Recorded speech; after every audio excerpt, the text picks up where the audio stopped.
Chapter 678, Punishment. On the two sides of the ancient mottled bronze table, blurry figures extended outward from the embrace of deep red beams of light before turning corporeal. The surroundings remained as silent and empty as always, as though no living creature had ever set foot there for millions of years.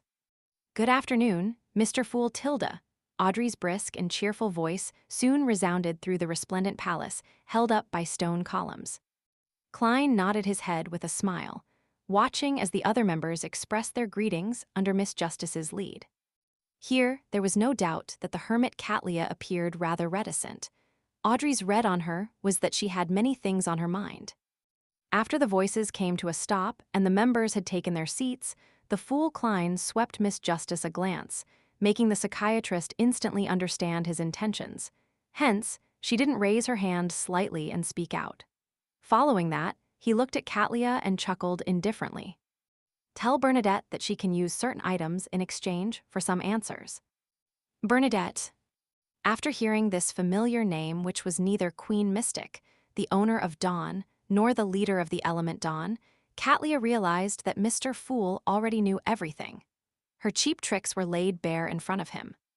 This made her heart sink, as she couldn't help but feel an intense sense of fear. She was temporarily at a loss in regard to the attitude or words that she needed to show in response. To her, Mr. Fool's words were clear. Pass on the message, but only that one message, nothing else. She wasn't allowed to provide any other hints. Catlia believed she knew what he meant between the lines. Bernadette, that's a common name for Inti's females.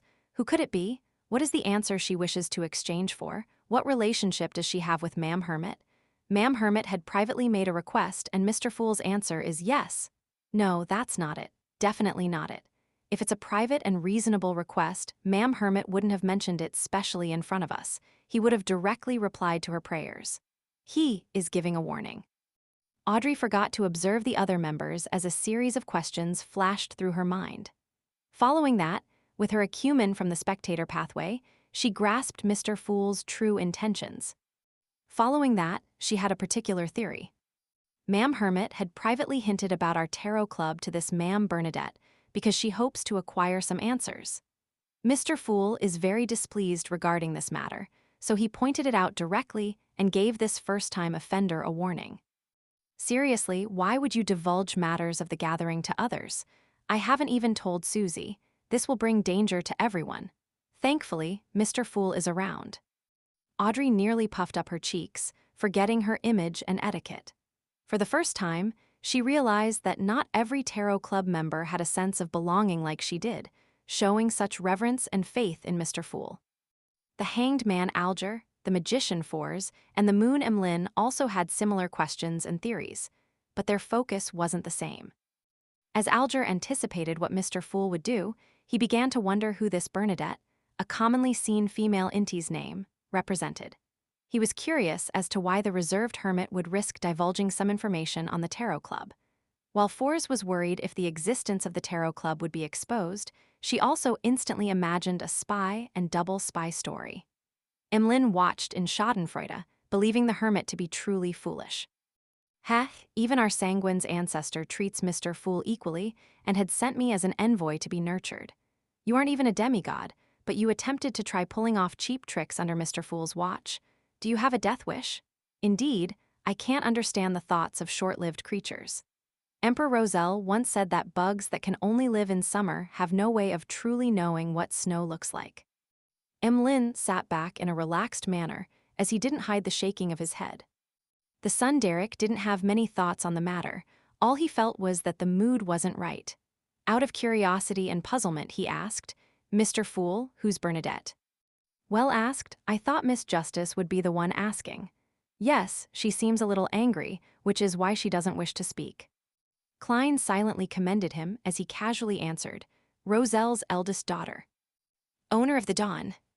The leader of the element Dawn. He mentioned all of Bernadette's identities, making her appear without any secrets before all the Tarot Club members. And the reason why he had used Owner of the Dawn in place of Queen Mystic was that Klein didn't believe that the fool should address Bernadette as a queen. The Owner of the Dawn, Queen Mystic, She's actually Emperor Rozel's eldest daughter. Ha, the hermit, I can confirm that you are Admiral of Stars Catlia. So the rumors of you having a falling out with Queen Mystic are fake. Alger felt excited. He felt that the restriction and pressure he had endured for the past 3 months had vanished at once. This made Estade self-mock the hermit inwardly. Emperor Rozel once said that those who play with fire will ultimately burn themselves. And you, Admiral of Stars, dared to challenge a god's clairvoyance. At that moment, Alger was rather thankful that although he had attempted to pull off some cheap tricks and attempted to figure out Mr. Fool's identity, goals, and present state, he hadn't involved any outsiders. He hadn't divulged any information, so he hadn't suffered any punishment. As he had introduced the 4 kings and the 7 pirate admirals, Audrey and company just needed to recall in order to confirm that Bernadette was Queen Mystic, a demigod that reigned supreme over the 5 seas. They were also surprised that Emperor Rozel's eldest daughter would still be alive and had become an important figure that was known throughout the world. The answers that Queen Mystic wishes to obtain are hidden inside Rozel's diary. Combining everything that had happened and the words that were said, Audrey vaguely guessed Bernadette's goal, believing that the Emperor's daughter wished to figure out the truth behind her father's assassination. At this moment, Catlia had already regained her ability to think.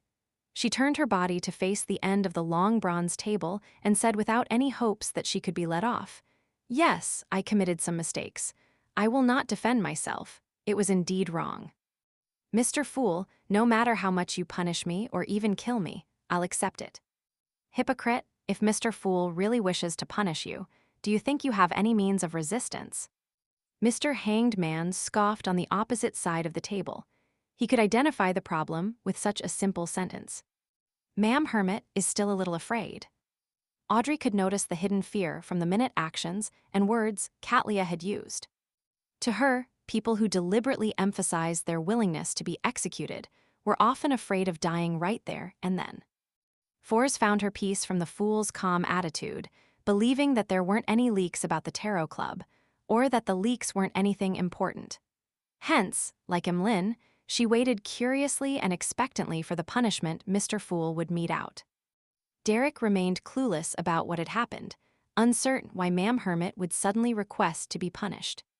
At that moment, seeing Mr. Fool's brief moment of silence, Catlia resisted her unease and lifted her head slightly, observing the existence behind the thick gray fog without a trace, in an attempt to figure out his true intentions so as to give a better response. She didn't wish to make another mistake again and provoke him, making the situation irredeemable.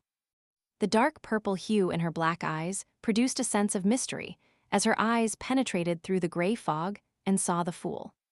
Suddenly, Catlia's eyes heated up as illusory blood bled from them.